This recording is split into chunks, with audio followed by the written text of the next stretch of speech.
Go for it. Oh, oops, what just happened? There you go. Huh? What? Oh, there we go. Okay. Somehow. Okay. Okay. Okay. Videos to watch. Okay. All right. Okay. I better remember not to throw this out. So anyway, thanks for coming. I'm Eric Lau. I'm the president of my company, Solar Film and Video Production. Been in the business for, the company's been around since '86. I've been in the business since '75. So I'm old. Started from a film background, and then in the '80s, started moving to both.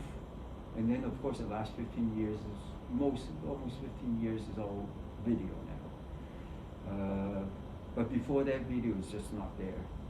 But now it's all video. So anyway,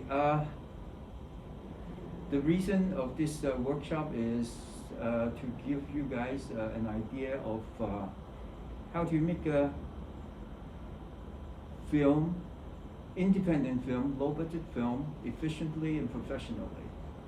And so I have this thing that I've been part of my thing that some tips and points and tips to share with everybody.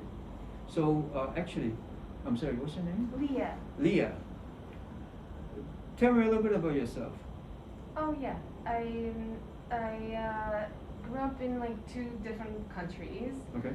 And so You're from where? right, so in Portugal and Germany, which are very different. Cool. And then I decided to move to the US and How long have you been making films? so I actually studied law. Oh, that's another story. Right. And so and then I was like, no, I want to do my real passion. And I came here to pursue like acting. Okay. But then I realized I have so much to say that I don't feel like I have enough, so that's when I decided to like create my own content. Cool. Yeah. Mm-hmm. So how long you've been making video? I've been making videos I think, for the past 2 years. Okay, and mostly self-taught? Self-taught. Okay, all right. And how do you like how many films have you done? I would say 4. How long, the shortest one and the longest one?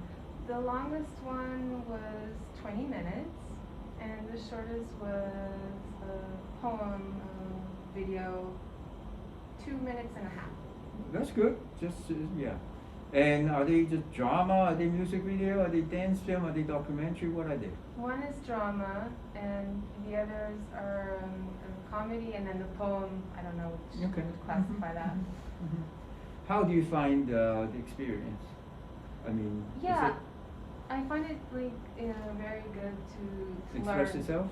Yeah, Mhm. it's been a learning process, and I'm glad that I did it because you learn by doing. Learn by doing is very important. Learn from making mistakes also important, but also I think that is only part of it. I always say this, and film school is not for everybody. I went to film school after I worked in the industry for almost 2 years. It helped me a lot because I already in there, so I know what I'm looking for. And that to me is very good. I went to NYU grad film. This is like in the '70s, and but there are other people that doesn't like film school, but it worked for me. Not for technical reason. I actually learned a lot technically, but I think it's the creative part that's more important. And that is your luck. I always say it's your luck if you go to a small school or a big school. It happened to have 1 or 2 teachers that inspire you, open up that little can, and everything is there. But if you go to I went to NYU, I would say over 50% of the teacher are crap. Oh. But and then the other 20-30% are mediocre.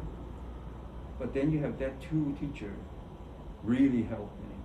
Like, they challenge me, they show me. They don't necessarily show you, your hand or everything, but certain things just inspire you. And then certain things they just say, don't do that, do something else. And I teach a workshop now, and I'm following a lot of their thing. It's like, there's certain level that you can learn, and beyond that, it's your talent, your vision, your whatever. So, but to achieve that, the technical thing is not that difficult at all. You really just, how hard it is to turn on the light, It's not that it's not important, it's very important, but the creativity part is the most important thing. I think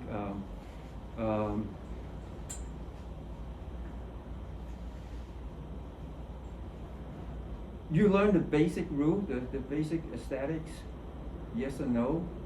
It is important. So like, hey, like being a person, learn you can't kill people, just that simple. But once you learn that, then everything else is on your own. But you need somebody to push you and show you the way. That's the creative part of it that I needed when I was at NYU. Although, like I said, the technical part I'm okay.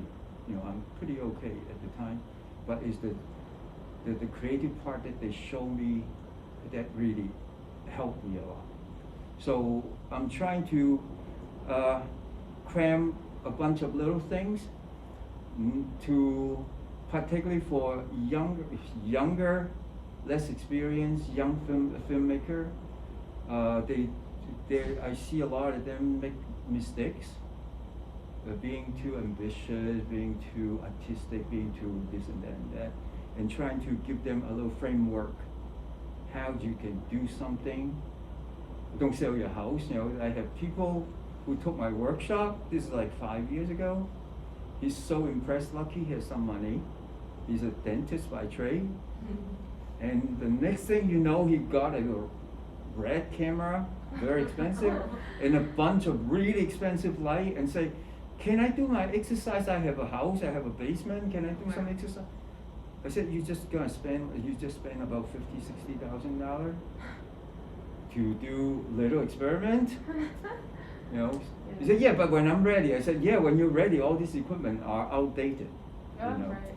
So please don't run out and sell your house, sell your kids, sell your car.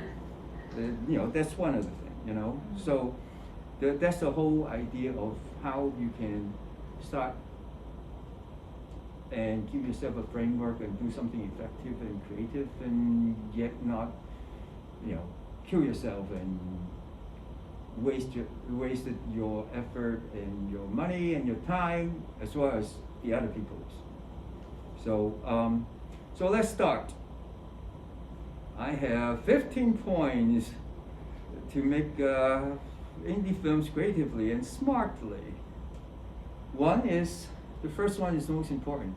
What's the story, the plot? What's the story? You have a story? Yeah, you're making a film? You have an idea right now? Okay, tell me the idea, very quickly. So from what I wrote? Sure, why not? Well, it's based on true events, so it's easier. What's that? It's based on true events. Okay, It's easier. okay. Yeah. Mhm. It's a political thriller of a country fighting for independence. Okay. Which country is that? East Timor. Holy cow, okay. Okay. A little more dramatic. I suppose you're not shooting that film for. Are you joining the 72-hour shootout thing? Yes, I You will. are, but I'm sure you're not shooting that. No, for sure. Thank you so much. I suppose you won't even have enough time to book the ticket. So that's one of the things. Overly ambitious, if you were. That was one of the not exactly. to do. Right. Exactly. what you should do, particularly for if you gear towards the thing, or if you want to do something.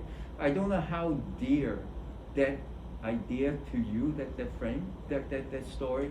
Is it important to you? Is it something that happened to you, happened to your friend, happened to your family? Is it something like that? Yeah. Okay. Is it going to be a feature? Is it going to be? A feature. Okay. Well, let me try to do this more simple. I would like to do a short about the question, where you're from. Mm-hmm. And it's a sketch. Okay, that's good. What I'm trying to actually point out is, make it short, make it very Right. clear. You don't need a feature film. Yeah. And you don't need even a 15-minute film. Mm. You don't need a 10-minute film. You only have, what, 72 hours? Somebody need to go to the bathroom. Yeah. You know, somebody need to sleep, somebody need to eat, somebody need to put it together. Try not to be too ambitious. Mm. It is something to show that you can tell a story precisely and creatively. You don't need to blow up a car. That doesn't impress me these days, because most of the explosion are CGI anyway. Push a button and you have a big explosion. Duh, right? At least in the old days, you say, "Oh my God, that's crazy," right? Now you just push a button, you get a explosion. So try not to go too extreme. Save your thing. I mean, because it's only 72 hours, so you can't have a revolution and a protest with 200 people or 2,000 people.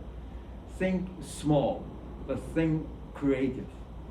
Make something small, but very creative and catch people's attention. And simple, interesting, surprise. Surprise is important. You just say a boy meets girl. What's this whole thing? Boy meets girl, fall in love with girl, break up with girl, boo-hoo, boo-hoo, and then they fall in love again. And they walk off sunset, right? Yeah. Been done a million times, right? 1991, none of you were born. There's a short film, small film from England called The Crying Game.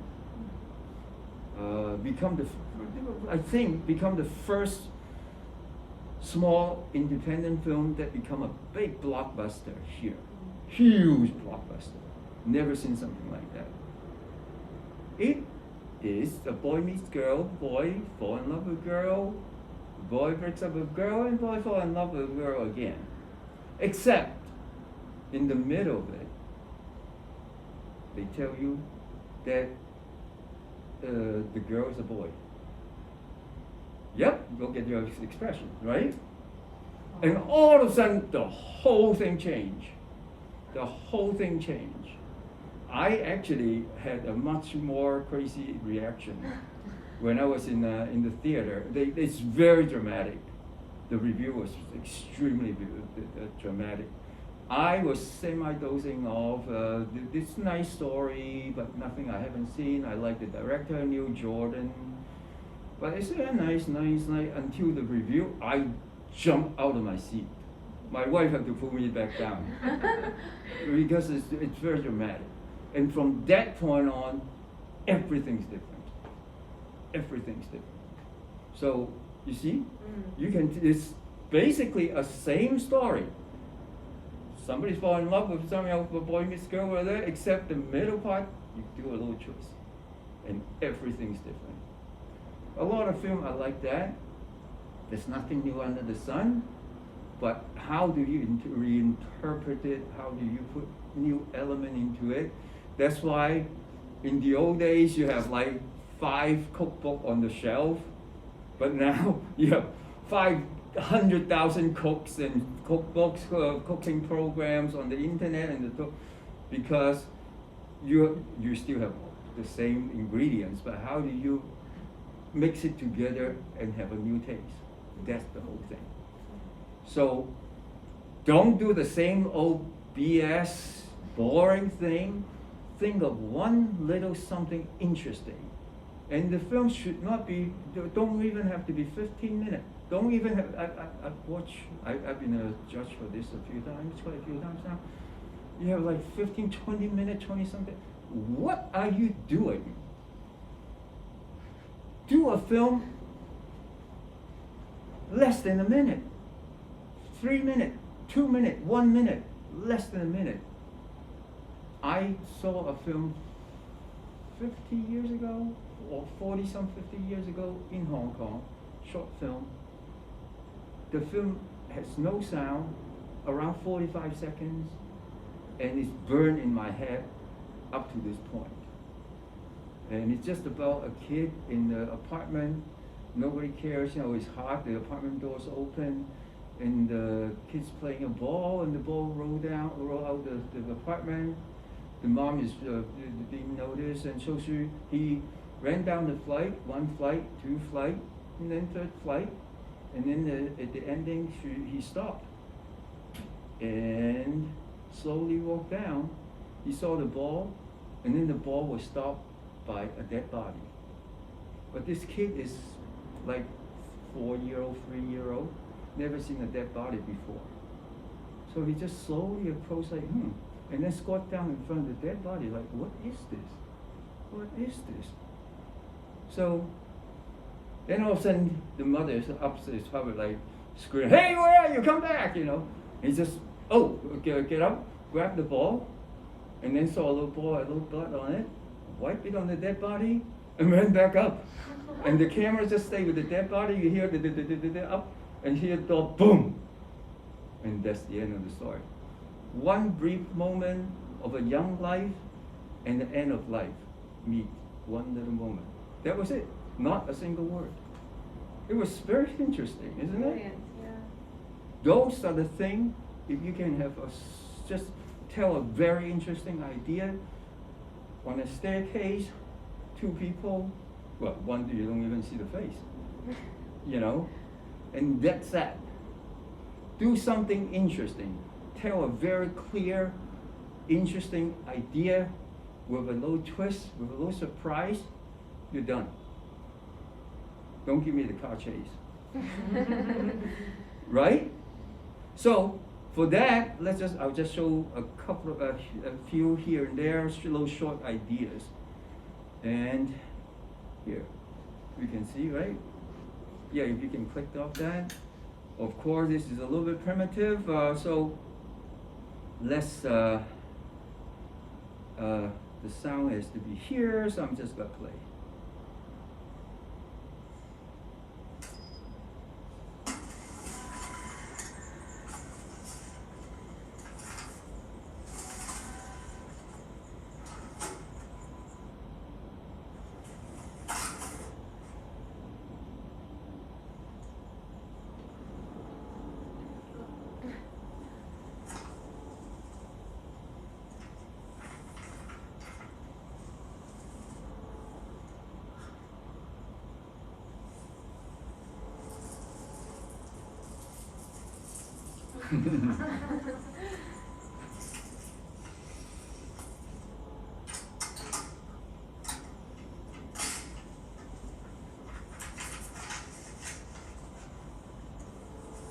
Ooh.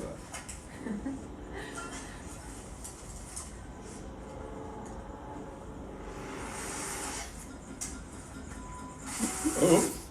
Wow. One person, one piece of paper. There's a little special effect, but that effect is very simple. You just, one little story, one little piece of paper. Okay?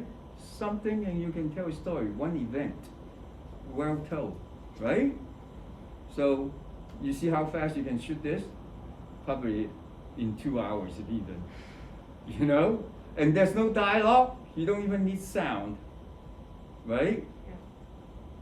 So, make sure you just have a nice idea, simple idea.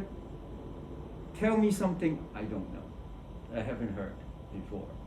You know, if you say, oh, you know, there's a boy who meets a girl, they fight, oh my God, you know, oh, I have cancer, you're like, okay, you know, seen it 1,000 times, okay? So get a very beautiful, good beginning, middle, and end. One thing, you can do one scene, this is one scene you just saw. It doesn't have to be 6 locations, you know. One location, 2 if at all, you know, anything, then it's fine. But when you do a story, I'll give you 2 words that you owe me a coffee, because that is one of the things that one of the teachers gave it to me, and you heard it before, everybody heard it before, but then you never pay attention to it. I heard it when the first year I was at NYU, the professor gave it to me, I just said, blah, you know. Practically 15 years later, one night I woke up and said, oh my God, you know. No, seriously, they are sort of like, I always say sort of like when you are younger, when you are in your creative stage, you always think you're so good, then you look at some people like me, oh heck, what do you know, your time's past, that kind of thing. I give you some advice, sort of like talk to my son when he was like 16, 20, it's like, oh man, what do you know, you know? Until later. So I have a few things that really hit me very hard 10, 15, 20 years later. Really woke up in the middle of the night and said, I've been a dick, you know? That kind of thing. So, 2 words. I want a coffee tomorrow, but I don't see you tomorrow. Next time you see me. 2 words. What if? What if? I just gave you one of the best advice I ever learned. What if? What if you have a piece of paper that you can do a lot of things? What if? Wait, you're gonna make a feature film? Right? Tell me in 3 sentences what it's about. Anna goes to find her father that is missing in East Timor and finds genocide and torture. Okay. So he doesn't know if his father is dead. Is that what it is? Yeah. Okay. Okay, that's good. Is it based on a true story? Yeah. Obviously, based on a true story, you can change much, but you can still do that. I'm just throwing something out of the thing. Please don't mind me. It's if you're going to find something, find the truth, find your father, whatever. What if you found out the father was one of the guerrilla members? That's what happens. Yeah. There you go. You see, the truth is not exactly what it is. Yeah. Okay, so you see how fast I come up with that? Oh, now you have to change again. You see? You see that? Yeah. So you thought that was the big twist, and I said it in 2 seconds. You did. Shit, now you're gonna kill me. You see what I'm saying? Yeah, yeah. You see what I'm saying? So if sometimes you have to sort of like you set it up, obvious, and people will say, it must be the other one. But then you could go back again, another step. You know? Because you can keep going. I mean, I also teach a writing class. Sometimes I mess up and people say, oh, you messed me up. Because if you find a good scenario, a good situation, it can keep evolve. You don't know when you can end. Right. You really don't know when you can end. So that's the interesting part of it when you create a story. Okay? Okay. All right, so coffee, milk, no sugar. Milk. So second, be smart, location. This is all in a room, in an office. We have a couple of Xerox machine, right? So one location, you can shoot everything here. Maybe here, in the hallway, or maybe in the street. 1, 2, 3 is all here. Yeah, let's go down the street, 1, 2, 3, shoot it, and you're done. But if you have, think about it. Oh, yeah, I have somebody who can give me this office in Midtown, but I live in Long Island. And then, there's somebody also to give me that is in New Jersey, somebody's living room. and then somebody can give me a car, but it's in whatever, Connecticut. You're wasting your time. You just don't have the time, money, and whatnot, and running around with 5, 10 people running around. It's wasting time, wasting money, whatever. Try to find something right. I always say create something you can do. I'm sure you can create something really fantastic. You can't do. Then what's the problem? Right? You can't do, then you can't. You say, oh, I'm gonna, let's say a 72-hour thing. I'm gonna have an epic 18th century whatever. How are you gonna come up with the costume, location? You just don't, you know. Yeah. So create something that you can do, not you can't do. Okay? So create something that with a very small little location, or the locations of the fewer the better, the nearer the better. Like, yeah, I can shoot in the office, but my house is my apartment's in the next block. You know, which has an alleyway, which I need behind my house. You know what I'm saying? And then if I need a thing, my neighbor downstairs said I can go down there. You see? Mm-hmm. But if it's not, then it's not good for you. Then don't do it. Cut down the location. Yeah, 1 location, 2 at the most, and see if we can be very close to each other. Okay, make sense? Mm-hmm. So, and also, yes, if you say, oh, well, we just shoot it here, it's a little bit boring, then do in the living room, and then shoot in the kitchen. Let's say it's a thriller, then you have to run into it, hide in the bathroom. You know what I'm saying? Then you have different locations. So make it, you know, if you have a small house, you have a backyard, you have a back street, you know, if you go to a back street, a little alleyway, like I said, nobody's around, then it's good. Don't shoot in a major street, in a commercial building, then you have to get permit, insurance, blah, blah, blah. It's just not feasible. Yeah. You know, have everything under your own control. Yeah. I live in a house, I have a yard, I can shoot in the garage, and then there's around the corner that little street, I can walk over there and shoot a quiet scene and nobody cares. Then you have 3, 4 locations right there. Okay? Figure out and use your own apartment, use your mom's apartment, use your friend's apartment. Ask the actor if they can use it, you know, but make sure they are close together. Sometimes have a backup. I actually, this is over 10 years ago, I shot a film in a housing project. Everything settled, you know, somebody say I can go over there. He looked like a drug addict. The apartment is just terrible, but that's exactly what I want, you know. It's, you know, you want to shoot the drug addict, you know, everything's set, I have money, you know, it's very little, you know. He doesn't ask for much. I give him $100 or $200. I'm just gonna be there 2 hours. He's very happy. For no reason, we got there, set up the camera. He said, no. He's into one of his thing and freaked out and kicked us all out. All of a sudden, all the actors, the crew, or whatever, 18 people in the hallway don't know what to do. What would you do? Pretty please? No. No. He slammed the door, don't even open it. So then I would try to find the hallway where we were. No, you have to shoot in the apartment. Apartment. Yeah. If you change your schedule, your dead actors won't do it. Your Don't do equipment, it. yeah. You know I what I would did? ask the neighbor. No, didn't. I walked down one flight, walk around. Somebody had the door open. I knock on the door, and say, "Can I use?"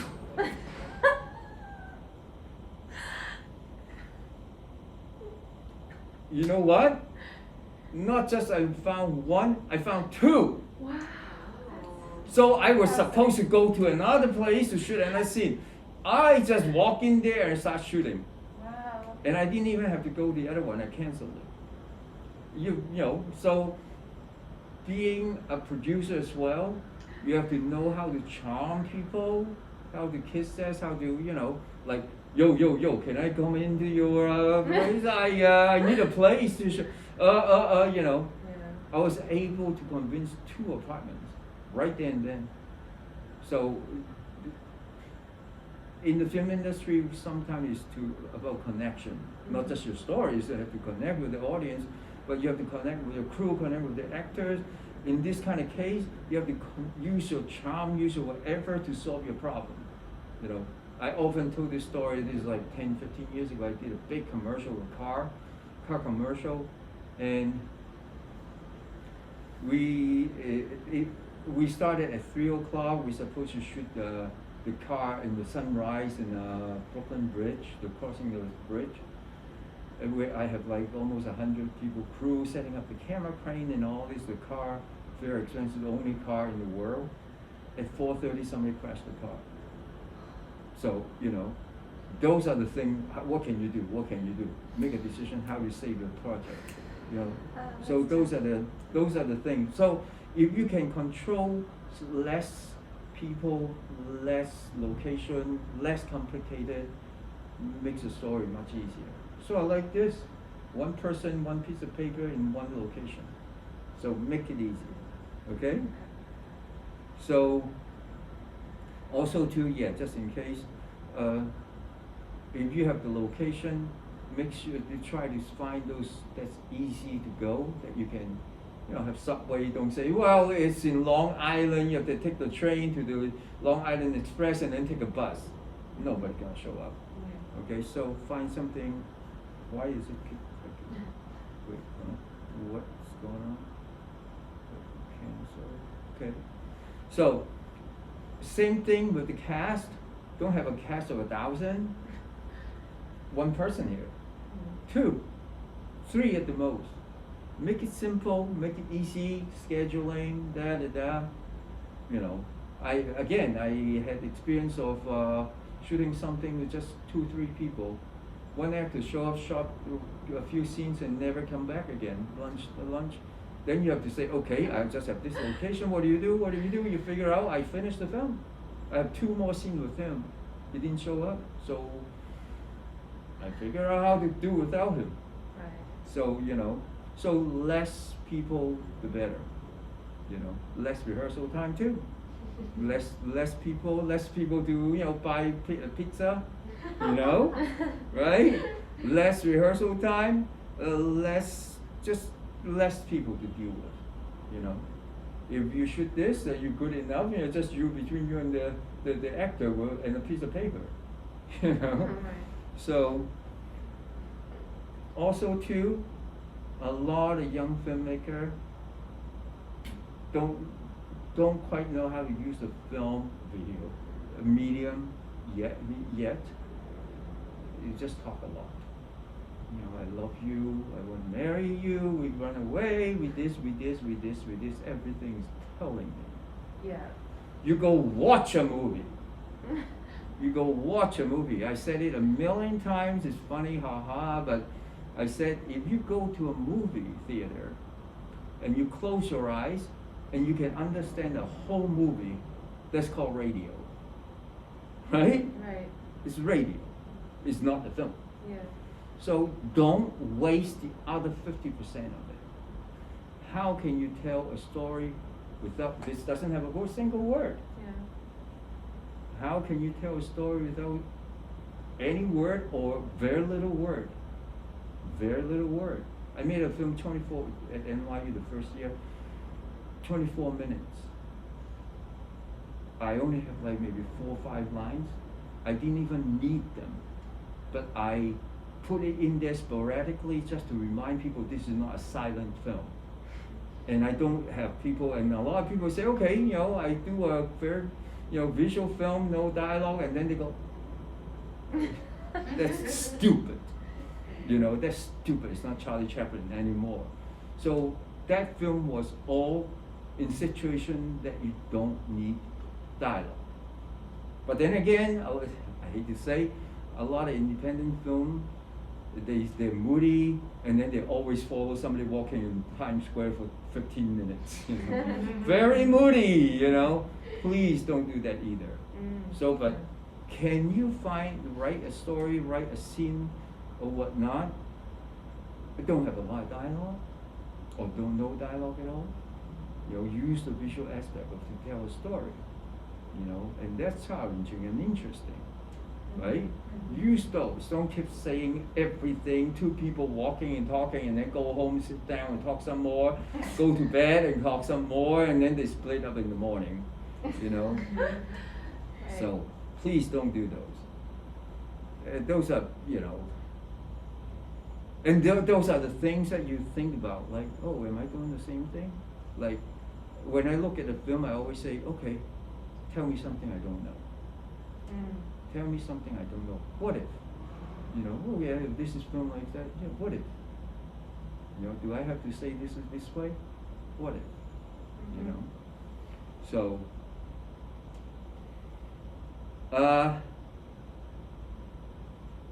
because if you use visual, you have less rehearsal time for dialogue. Say it this way, say it that way. And then when you shoot it, oh, he missed a line, he didn't say it right, and then the microphone didn't pick up, somebody bumped, and then the airplane passed by. You see? Yeah. You know how many things you can say? Just turn around, walk to the thing, and look outside, and look sad. No, I'm just making a joke. But you know what I'm saying? Yeah. You don't have to worry about a lot of things, So, try to do more visual, less dialogue, okay?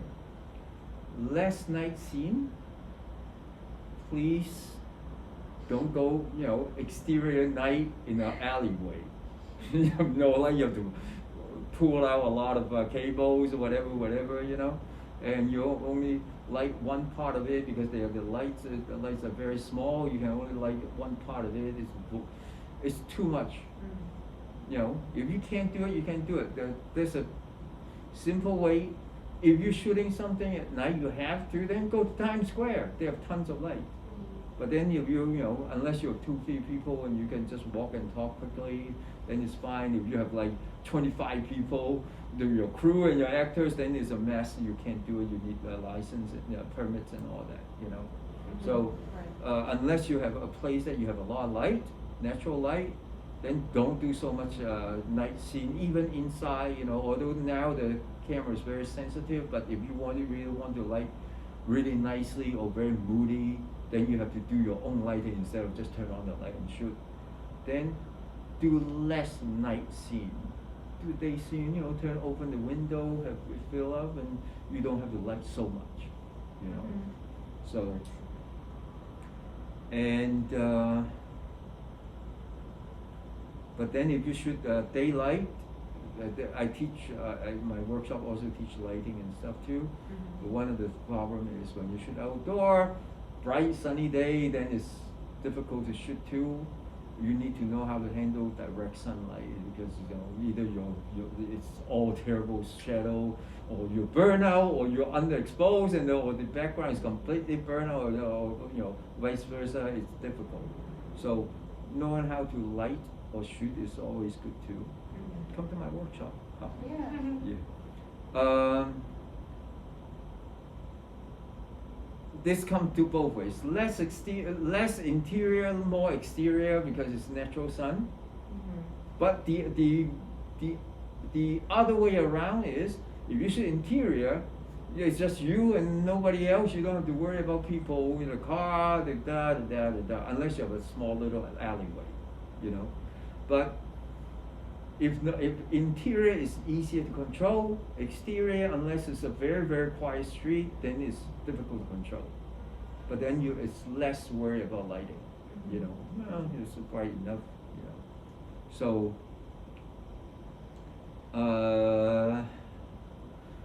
benefit of shooting interior is you have more control of the crew, the location hassle, or the weather, too cold, too hot, rainy, snow, and everything's self-contained, But if you do, and also if you do interior, if you really want to light up like I said, instead of just turning on the light, you can make the lighting really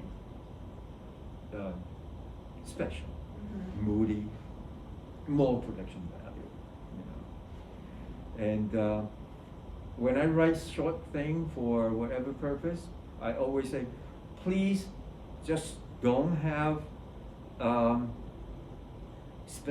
nothing specific. Don't say, oh yeah, the actress, could you come in with a white fur coat, and, and a pink 6-inch heel shoes? Nobody's gonna give you that, So you can't have that. So Right. avoid specific prop and avoid specific costume. Those are important. So slow, simple. Yeah. Could you just put up your hair, put it in a bun? That's fine. But you say, hey, cut me a mohawk. I don't think anybody wants to do that. Right. So those are important. And oh, there's a trick I'm not going to tell you. No. It's but it's coffee with a bagel. I'll tell you. Milk, no sugar. Oh no, I won't because it's on record. Too bad. No, I won't. Crew.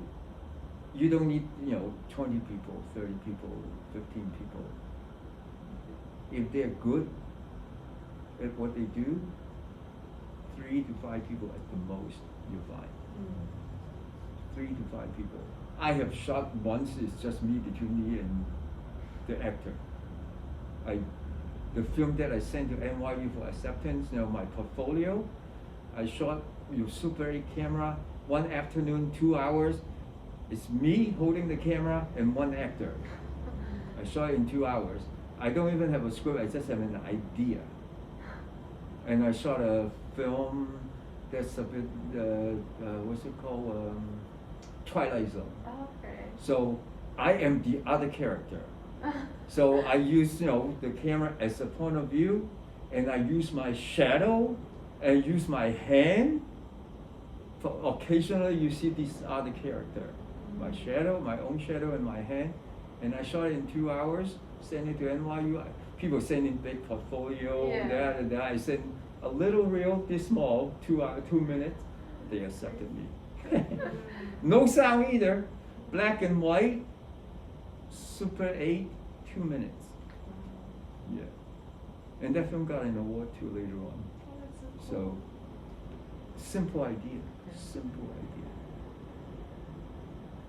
And try not to, I know special effects is very easy now, but Right. if you don't have time, don't put in so much special effect, or have somebody do it. It costs money and whatnot, When you have a different level, you have time, you have money, you have good crew, then do it. But when you're doing a 40-72, try not to. That's just not enough time. Okay. Try to concentrate on the story, not the effect. Pre-production.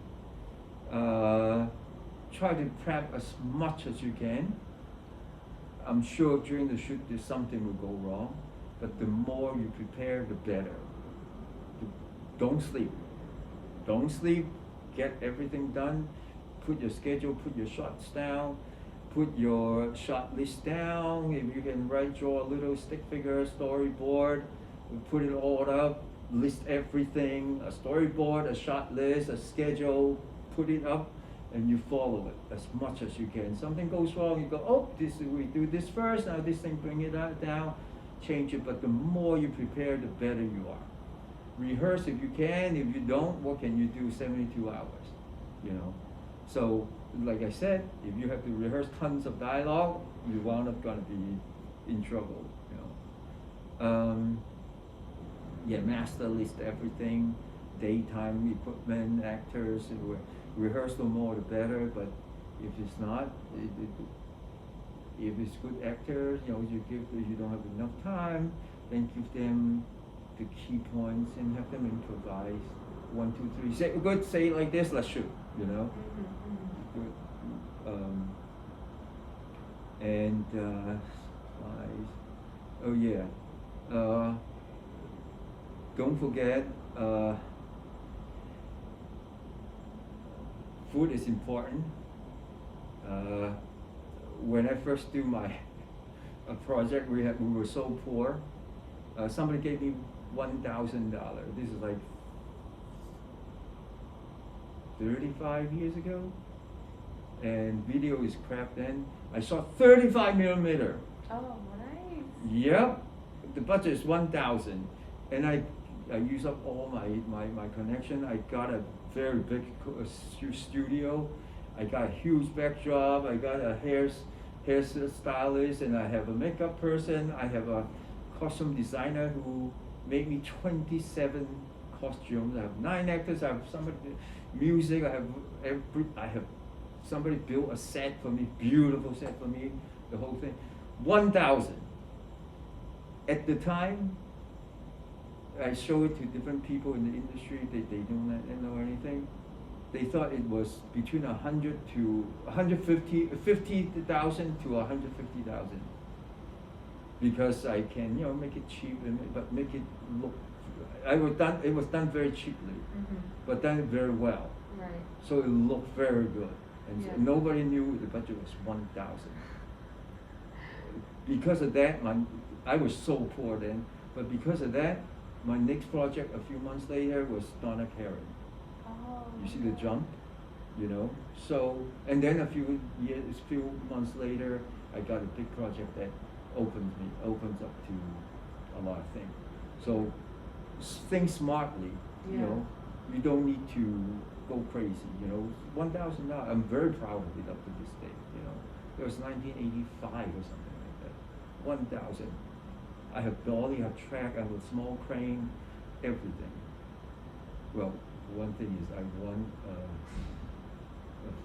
a few awards from a film festival. I don't have money, but they give me equivalent camera service. Oh, So I was able to get camera for free, but then I still need a lot of things to get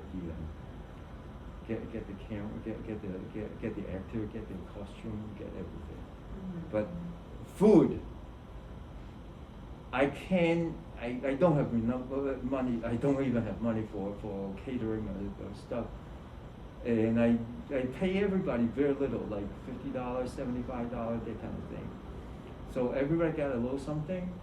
So it's not like, hey, you just work for free, So they're happy. And then food, because I don't have enough money left to cater or even buy pizza or whatnot, I just have my wife cook up a gigantic pot of pasta and then made a really nice salad and have some drinks. Everybody's happy. Yeah. Homemade food, Better than pizza. Huh? Right. That's better than pizza. I didn't even have money for pizza. It was that poor. You make a big pot of pasta, it's cheap. Right. Like $3 to 3 packs, and then dump it in, make a sauce. Tasty. Dump some cheese in it, and you're done. Right. I had about 20 to 23 people, 20 to 25 people, and I didn't even have enough money. That pasta is so cheap. And then you get a big head of lettuce, 2-3 potatoes, tomatoes, and you throw it in and you're done. So people are happy.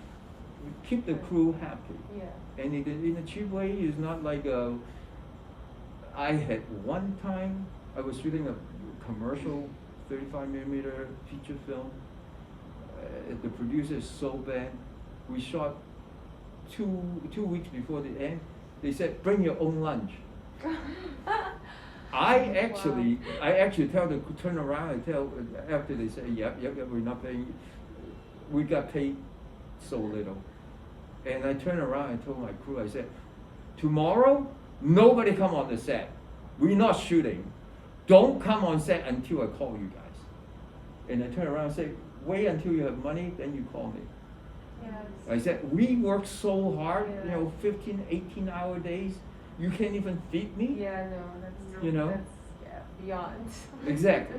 So they relented. Actually, the other producer actually called me and tell the crew to go to a nice restaurant and eat, apologize, and they say, okay, tomorrow we're back on shoot, So, but we lost one shooting day, but they say, it's not my fault, Right. So treat the crew well.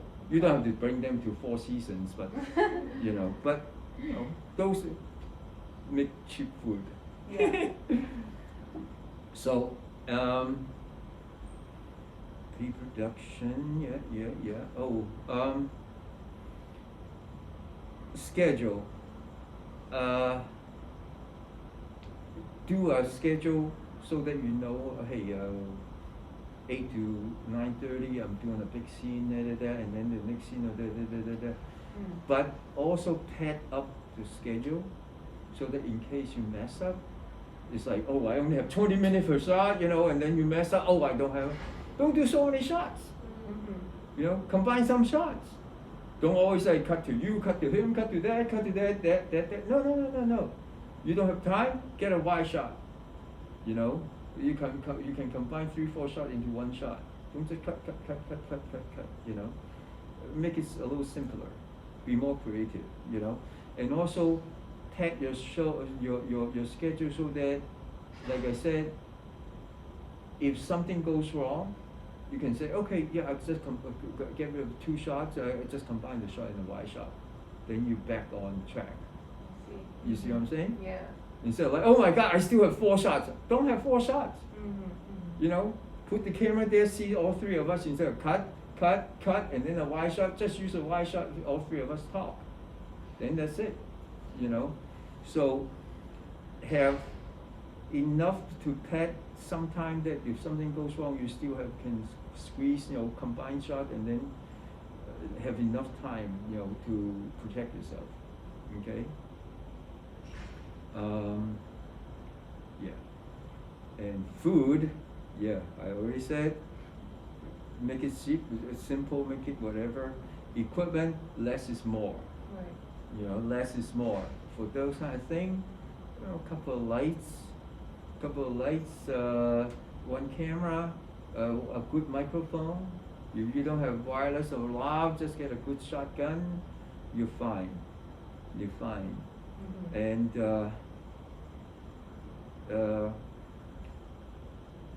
like I said, self-taught, learn from mistake, that kind of thing is good, but it will take you much longer. Yeah. And because nobody ever told you. I had the luxury to go to a film school, and half the time, because the other teacher are not that great, but it's just somebody. Yeah. So I'm not gonna say you should come to whatever, but if you can find even a smaller workshop, but you don't know they're good, that kind of thing, that's the hard part. But off the record, NYFA is bad. Yes. I'll cut that out. So there are a lot of bad stuff around. And if you can find a good one, I always say, it really helps. It's not just you know, it's not just, it just opens your mind up. I teach a workshop, I always say, it's not that I'm God. I'm so good, I'm God. It's just I'm more experienced, and you don't. So if you're just trying to do it yourself, it's just very hard, and a lot of video on YouTube just suck. Yeah, You know, makes sense. they actually very, very damaging because they give you the wrong idea. Right. So if you have a good one, just say, this is the way to do it. And after that, you know, oh, you can do different variation of it, and that's all fine, you know. So if you can, I always tell everybody, go find a small workshop that can help you. Right. If you're good and Yeah. want to learn writing, or want to learn filmmaking in general, or learn camera lighting or directing or editing, find a good workshop. If they are able to, not just oh, this is the button to cut, this is the Right. button to, you know, those are cheap. Those are not the greatest. But if you can say, other than the technical part, the creative part, just open up your, you know, the cover. Once the genie's out, it's great, you know. But so just real quick, why do you think that place, which the name we can't say, is not as good? Like just an example, so we could see what would be good in Well, I'll comparison. tell you.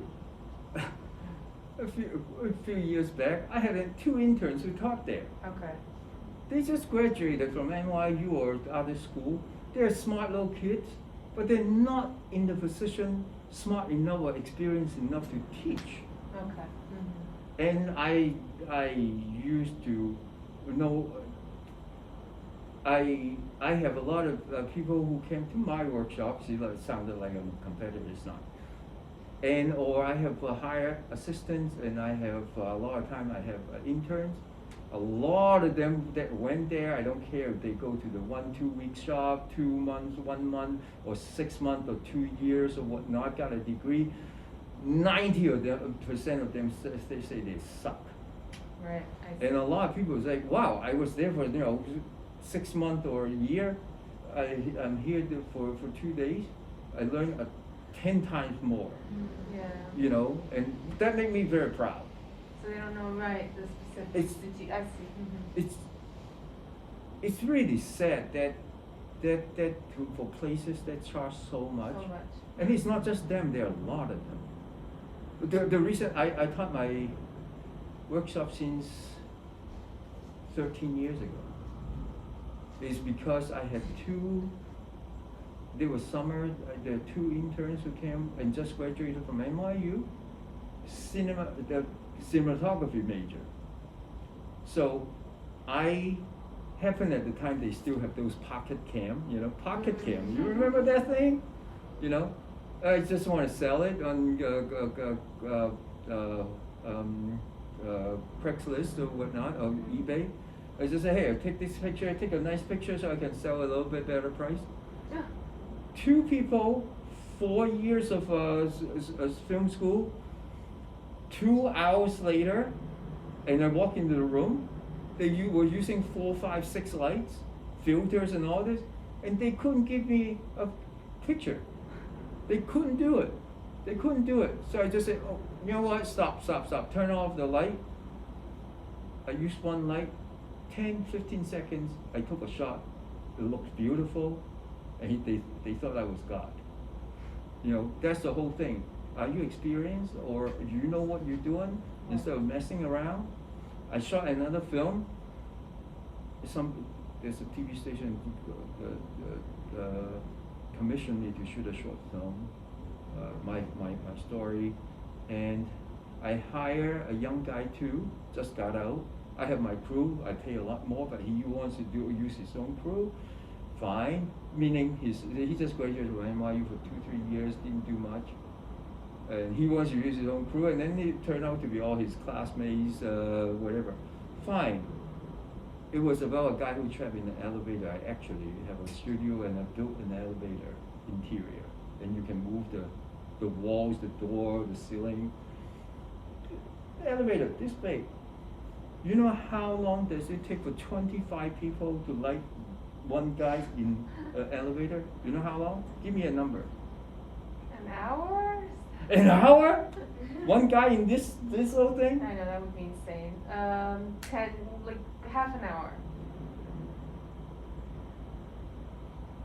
4 hours per shot. Oh no, that's ridiculous. That's 4. crazy.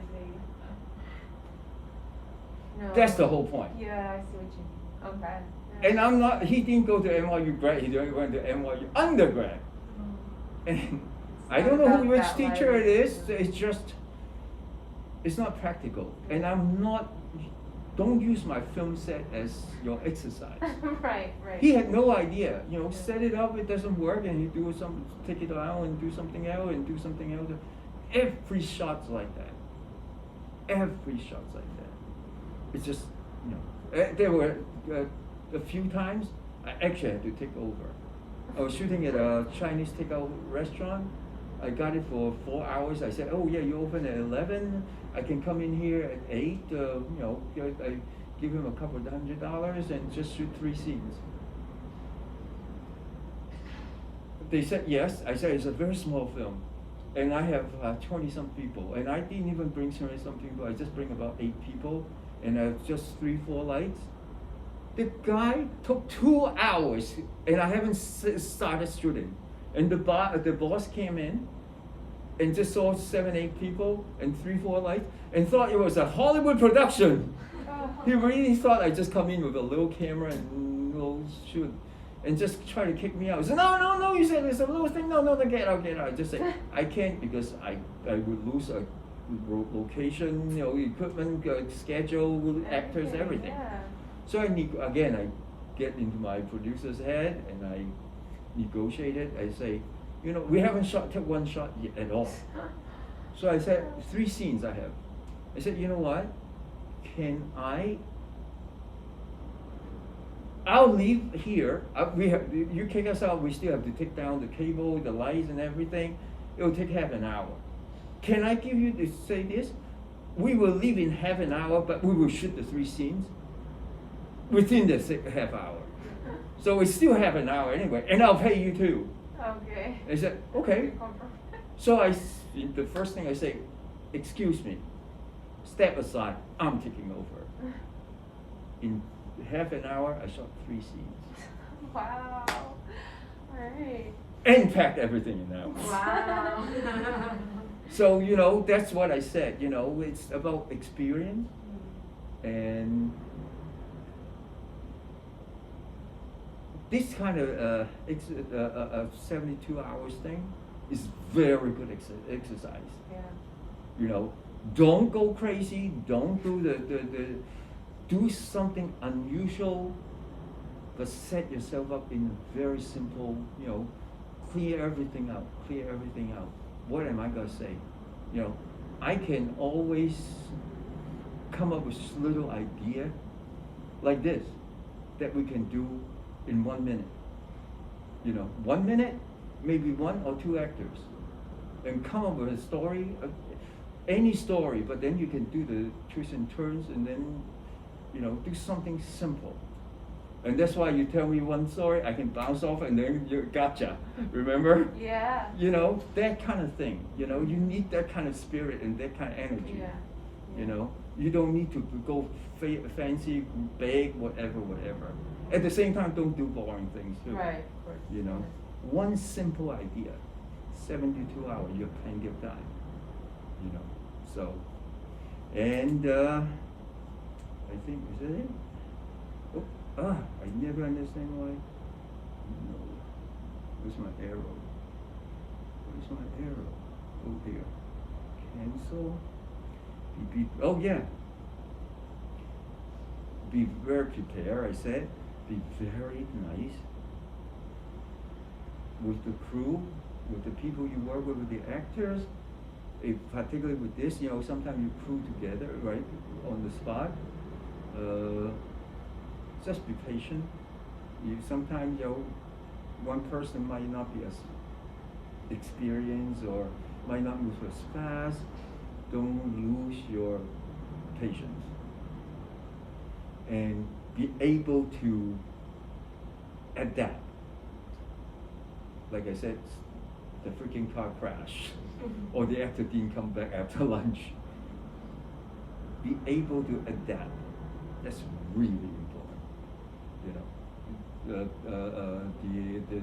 takeout place want to kick me out. How do you adapt? That's important. But be firm too. There's certain things. Be able to change. Like whatever. But there's certain things about your story, spirit of your story, that you shouldn't change. If you change, you compromise. It's not my story anymore. But if you have to say, okay,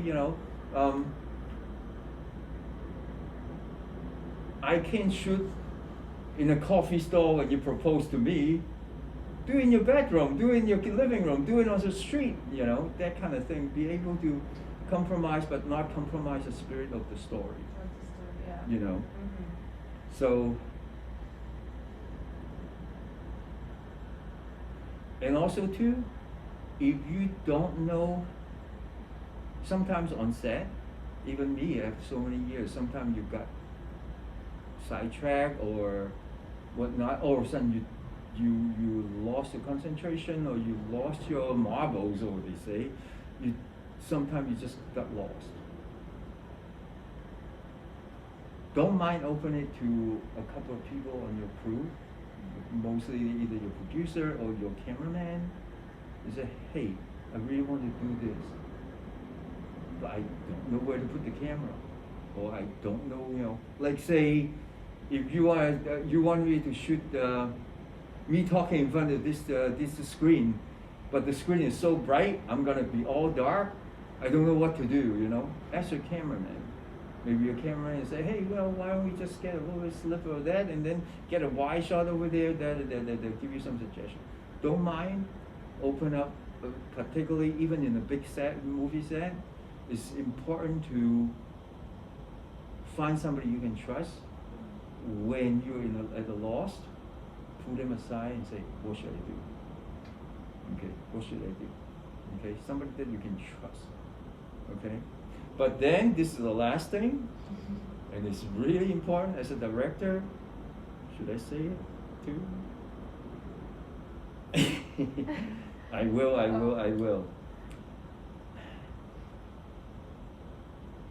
Should I? Sure. If you don't know what you're doing on set for some reason, let's say, all of a sudden you don't know what where to put the camera, let's say, or how do you deal with the actor? The actor say, what's my motivation? Why am I saying this in this scene?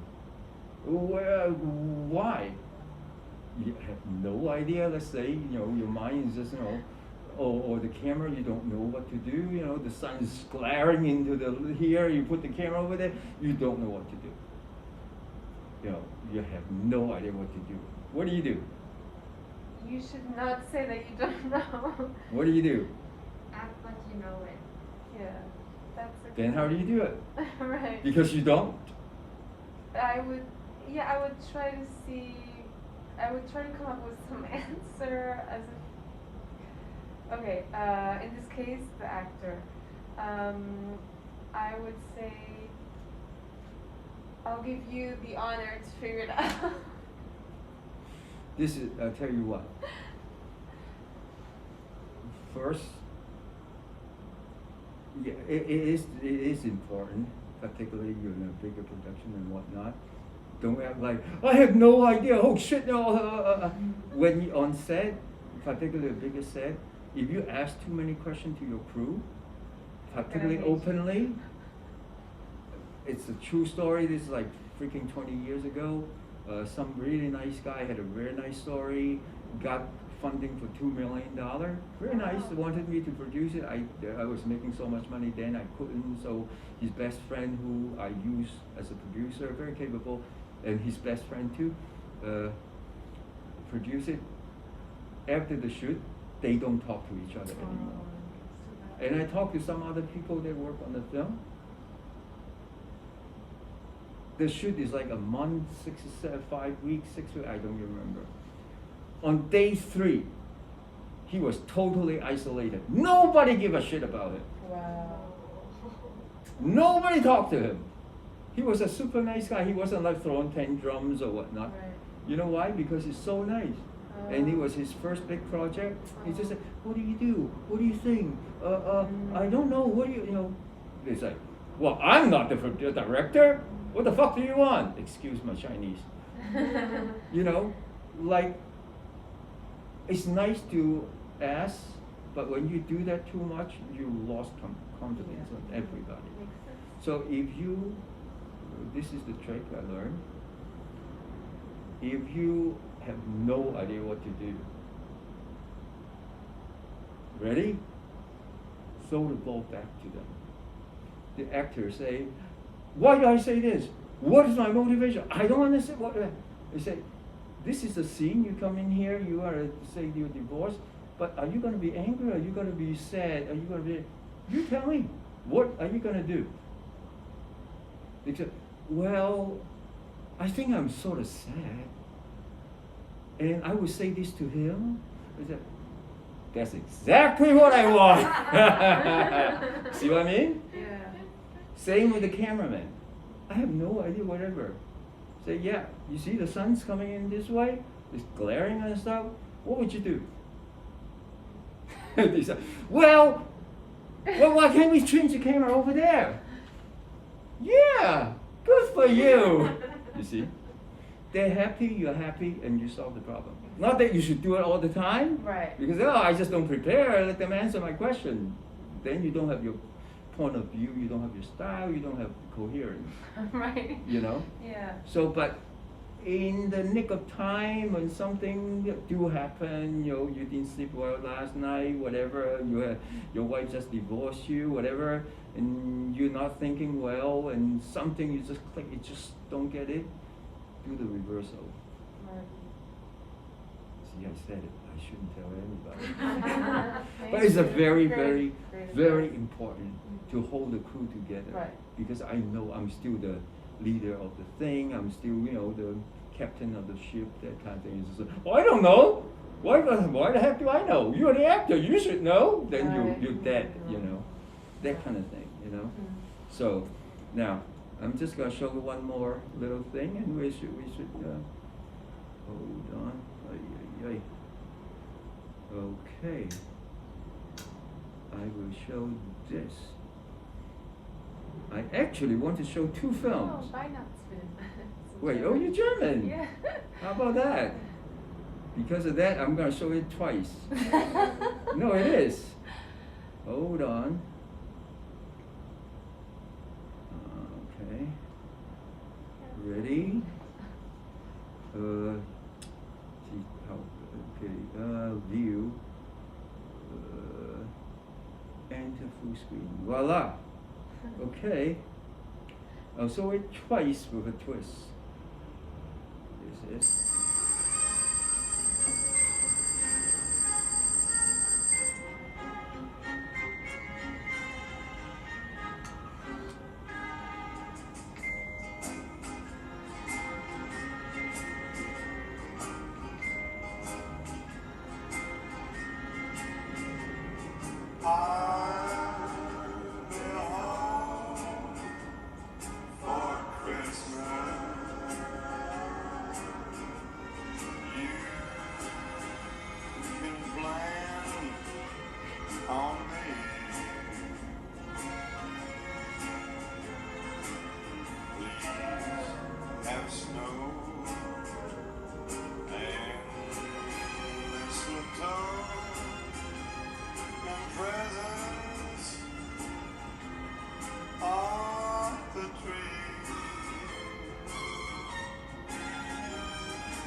Before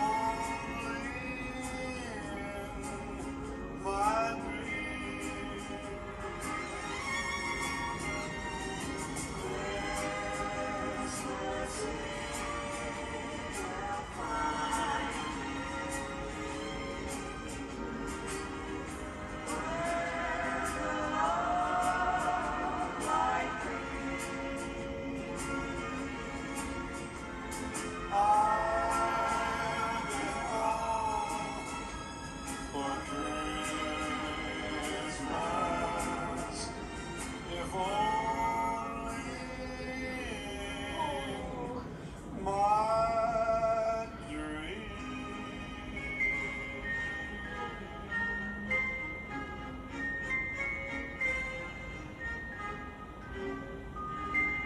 Oh, that's great. That was a twist. Okay, Yeah. that was nice, huh? That was, I was not expecting that at all. Now, here's my twist. There you go. Yeah. Version 2.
Oh, Oh, that is so funny. what did it say? At the end, Uh-huh. so that you have interest in what really matters. Because that's or the you only. care what Yeah, really yeah, yeah. matters, yeah. You see, same thing. The first one, Italian, is twice the length. Right. The approach is different, very comedic. This one's more heartstring, more warming and whatnot, and half the length. See, same story. I think one of them sued the other. I forgot who sued. Who. Yeah, because it's like, I just steal your idea, and then if it's bad, I think it's actually the German stole the idea from the Italian. Wow. But Of course. I myself like the German better. I did too. I actually almost had a tear on this. Maybe, Yeah, exactly. right? It's more, Yeah. the review's better. It's better. And also I think the Italian, the exercise routine gets It's too long. a little longer. Yeah. If you get like 2 or 3 times less, it's better. Mhm. Because it's 4.5 minutes, this is 2.5 minutes. So, and shot better too. Mhm. Shot better too. And so it's same story, different approach. You see, same idea, 2 different meaning, 2 different, not meaning, but sense, the feeling, So you like the German one? Which one you like? I'm 50-50. Very 50-50 because I agree that the first one got a little too long. Like we already established a pattern, yeah. we get it, move on from Yeah, it. yeah. But the second one, I feel like the first one was unexpected. Mhm. Yeah. Like- Well, you know why? Because you already saw this why the second one I is. think- but also because the second one, other people were already present. Mhm. So I was thinking, oh, this is for someone else. This person's Right. exercising for someone Mhm. else. Yeah, yeah. The first one was isolated. So I Yeah, was like, yeah. oh, is it for a date? Is it for, I didn't Mhm. get it. Mhm. But then the second one, there were already people watching the person. So I was Mhm. like, oh, I'm the other person watching this person right now. Mhm. Yeah. Right. Oops. Yeah, that makes sense. But both are very good, and that's so the whole thing. You Right. give the same story, 100 director doing differently. The interpretation is Mm. different, and that's what, like when I teach, I always say, I'm not gonna judge. Right. And about 10 years ago, I taught this for 13 years, but after a few years, I come up with this pretty cool Chinese food theory. And I said, wait, you from where? In Germany and Portugal. Germany, let's say. Okay. What's the German food? Sausage and potato. Yeah. I hate sausage and potato. Me too. No, I'm just joking. Okay. I actually love them. I eat anything. I eat any trash. But you probably say hate Chinese food. Mm. But it doesn't mean Chinese food is bad. Right. I hate sausage and potato, but it doesn't mean it's bad. It's just the taste. Right, right. So when I teach, I always like, okay, find your own vision, find your own style that fit to you, or else you'll be like Hollywood, everything's the same. Yeah. You know, at some point you gotta have a sex scene, you gotta have a girlfriend, and you have to some blow up and car chase. You know, you know. So develop your own thing, and I'm not gonna judge. There are certain things like, you know, the acting's not good, everybody can see, you know, there's certain standard, like I said. But after that, I'm gonna say, if that's what you think is right, that's fine too. You Okay. know, there's no limit.